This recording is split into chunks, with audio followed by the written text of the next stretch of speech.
С дыбысының әріпімен таныс болыңдар. Ол бас әріптен және кіші әріптен тұрады.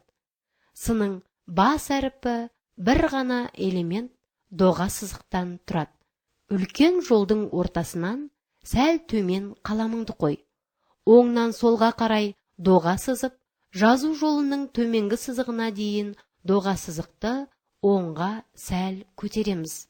Оңнан солға қарай доға сызып, жазу жолының төменгі сызығына тигізе, доға сызықты оңға сәл көтереміз. Сының кіші әріпі де бір ғана элемент доға сызықтан тұрады.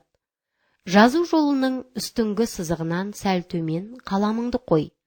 Оңнан солға қарай үстіңгі сызыққа тигізе, дөңгелете доға сызып, төменгі сызыққа тигізе, оңға қарай көтереміз.